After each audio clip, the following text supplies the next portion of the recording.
singing and I was a dancer to the heartbeat drum,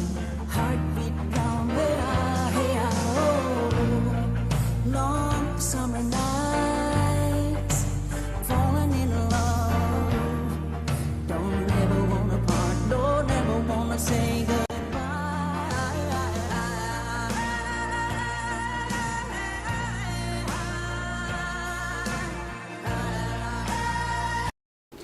The Aboriginal community has always been around me. And growing up in St. Joseph, we lived simply a few miles from the Roseau Indian Reserve. They were always our neighbors, and as neighbors do, we help each other when the need for help arises. Several instances arose when I grew up, and my family was always there for them. In return, I'll give an example, the invitation to the powwow every year. I worked even with a team of Aboriginals in a tourist project in Emerson, building a huge wooden teepee for the sale of tourist products.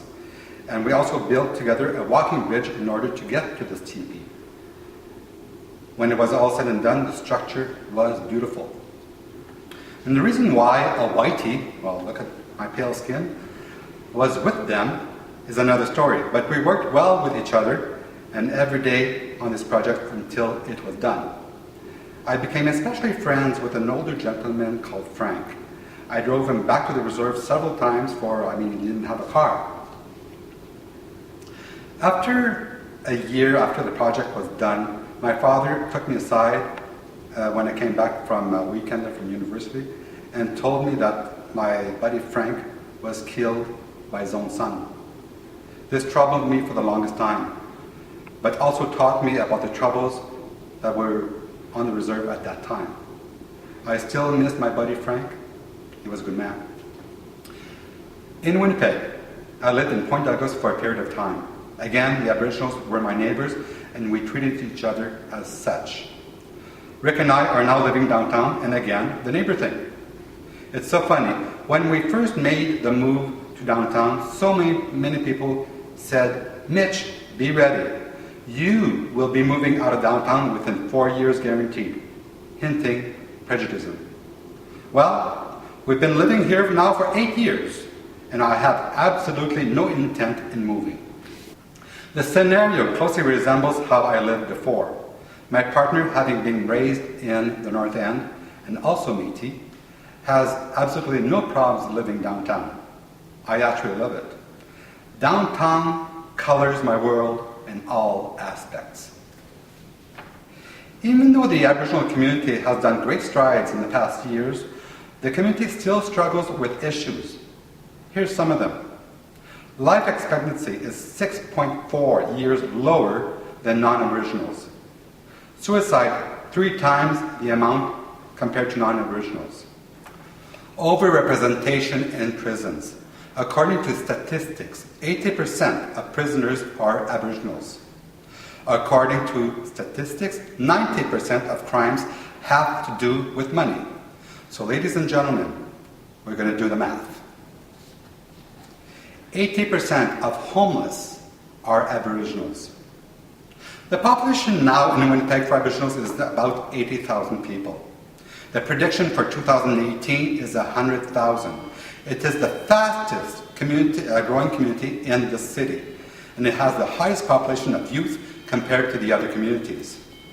Only $1 and $8 of federal funds goes to off-reserve education. A few years ago, I was hospitalized for a week. I found it very boring, for I didn't feel very sick. To occupy my time, I constantly went to the cafeteria and approached people with this question. Let's say one day you would have a brand new mayor. Brand new. And you say, right on, let's go. Tell me one thing, only one thing, you would like this mayor to do. I had, at one point in time, approached a young Aboriginal boy, about 15 years old, with that question. But he did not refrain on the answer. He said automatically, affordable housing for the youth. I always remembered this because it was a different answer than the other people I approached. There is a city housing program that was just passed through council, a 10-year plan. Jenny Jerbaski needs to be applauded for her work on this program. but I find 10 years is a little long. I plan to shorten the time length. I'm also wondering if there was, in this plan, the thought of what this boy had told me, if there is a plan specifically for the youth. A few months ago, I attended a meeting about Aboriginals off reserve. Flown in from Ottawa was Betty Lavallee and Ron Swain, National Chief and Vice Chief of the Congress of Aboriginal People. The only candidates that were present was myself, and Judy was with Lice. There was no representation from the City Hall. Fortunately, I was the only candidate asking questions. Judy seemed to be too busy looking at her phone messages. Maybe she had more important things to think about than what was going on. Oh well. The meeting awoke me in several ways. It gave me information about what was happening today and the struggles we are dealing with today. As mayor, I plan to improve the quality of life in the Aboriginal community in housing, language, culture, and employment.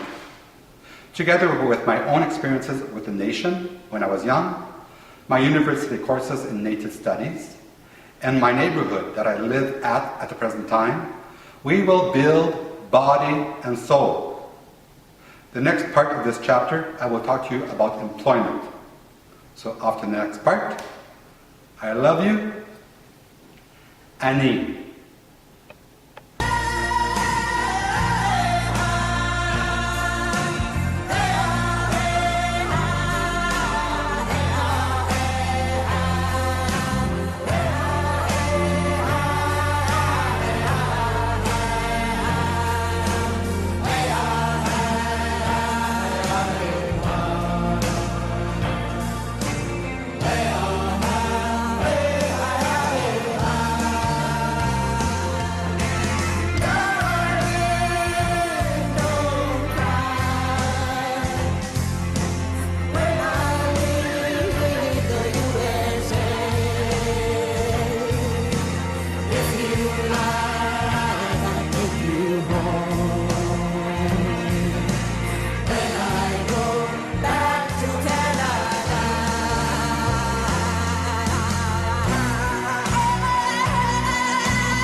Click on the 2 video links to see my recent videos and my vision for Winnipeg. Like my Facebook page and follow me on Twitter for current updates. Click the yellow subscribe button to subscribe to my YouTube channel. Give this video a thumbs up for support. Click on the Signing to Perform button for a chance to perform on Body and Soul. Thank you.